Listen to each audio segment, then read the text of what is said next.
In coma, it is a state when you lose the first three senses, but you still hold on to the sense of sight. Mentally, there is alertness in sight. And sound, you still can hear the sound. And you have not left the body. You stay in that limbo state for a longer time.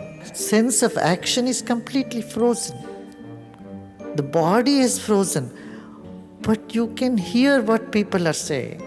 They want to respond, they cannot respond. This is very close, very similar to death experience. When you die, what happens to you? First, the mind withdraws from the five senses with its impressions. Sense of touch goes away. Then, taste goes away. Then smell goes away. These three things goes away. It carries only the two senses along with it still active, sound and sight.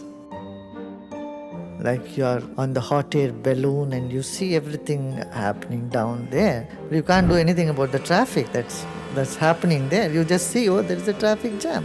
But you are in the hot air balloon, you keep moving.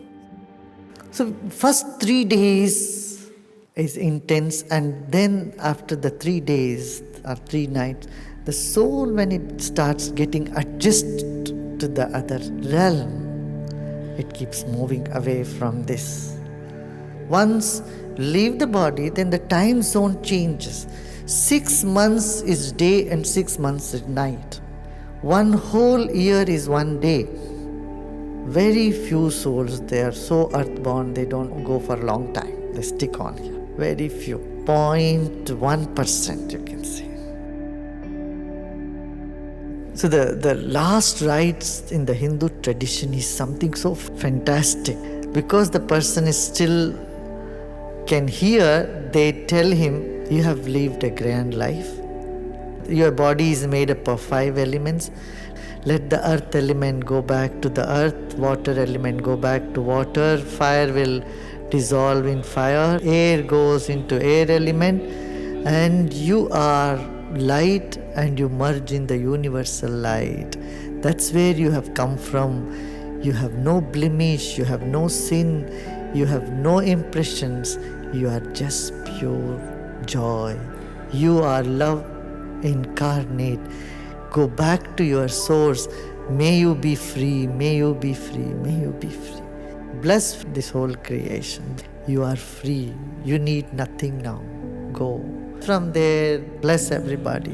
This is what the mantras are chanted. It's such a relief. Wow. Somebody at that time, moment you're saying, you are not the mind, you are not the intellect, you are not the thoughts. You are neither this, you are not that. You are not this, you are not this. You become free of this, you become free of that. You go to a place of total freedom. Total freedom. Usually, people, when they are nearing to their death, they lose interest in food. Some lose interest in food.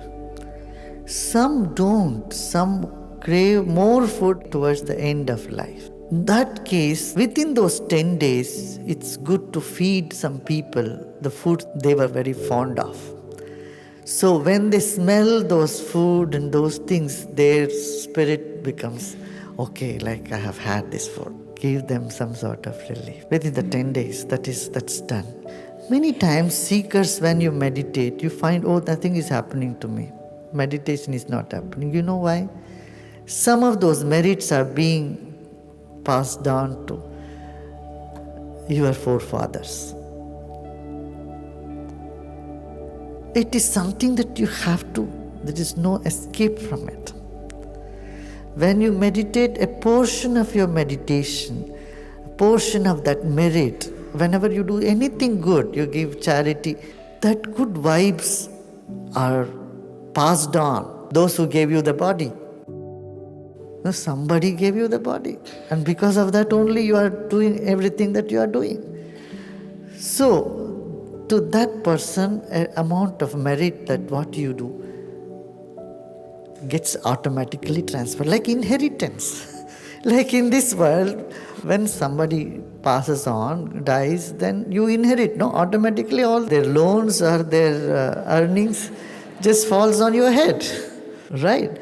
In the same way, in the subtle also, these things get transferred.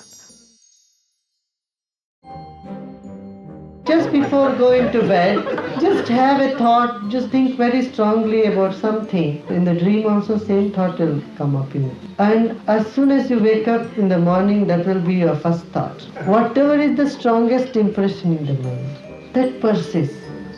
When a person, when he's dying with all the memories of chicken and chicken and chicken, his consciousness with the strongest impression at the moment of death, that was chicken, his mind, soul gets into that poultry form. The last days of life is much more important than the whole life. To emphasize this, in India there are many stories. A very enlightened saint, a rishi, was on the bank of a river meditating, and he saw a young deer in the water. So he jumped in and saved the deer. It had hurt its leg and he cared for it. And then he got so attached to the deer. When he died, he became a deer. This is the only instance where an enlightened person, it's said almost it's impossible for a liberated man to retrieve back into an animal body. It's one of the impossibilities. And this example, Jada Bharat, is quoted throughout, just to tell you that last impression is most important, that even he became a deer.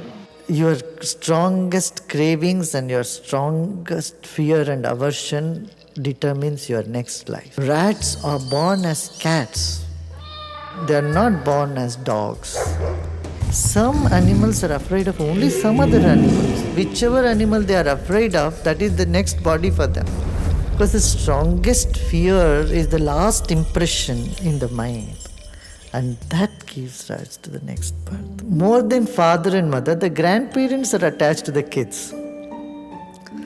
So when they leave the soul, they will be born to them. Usually this happens. That's why they keep the same name also. You know, the kings usually used to give the names of the grandfather to the grandchild. George the Fifth and George the Seventh, and this tradition has come from Vedic times. Because the most attachment for a person is with grandchildren in old age. You are born in the same family, to the same, because of your attachment, because your world is limited. You are not open to everybody in the world. The attachment is so strong within the same family, or if someone has a deep aversion towards somebody, they are born to them. Different things work with certain voltage. iPad can plug in with only certain voltage. If it's too high voltage, this will break. Similarly, these bulbs are all of certain definite voltage. Fridge is of definite voltage. Torch cell works with certain amount of electricity. Similarly, in the subtle body and causal body's combination, each soul gets certain amount of voltage, energy with it. When a man, woman meet, that moment of conception, the energy that they have brings that type of soul into the planet. The union of man and woman determines what type of soul is going to come, which voltage soul can come there. Suicide is like saying, I'm so cold, and removing all your jackets. It's like a child wants to go to sleep, but it is crying so hard. You want to sleep, but you don't know how to sleep, and so you cry. Similarly, you are so cold, instead of taking more blankets on you, you are removing all your clothes off. So this is exactly suicide. But suicide does not get that person out of the misery for which he is committing suicide. In fact, it remains with them for a longer time. Then they come back again. They have to be born again. When you are rid of all the cravings and aversion, do you still come back? Yes, then you come back out of compassion.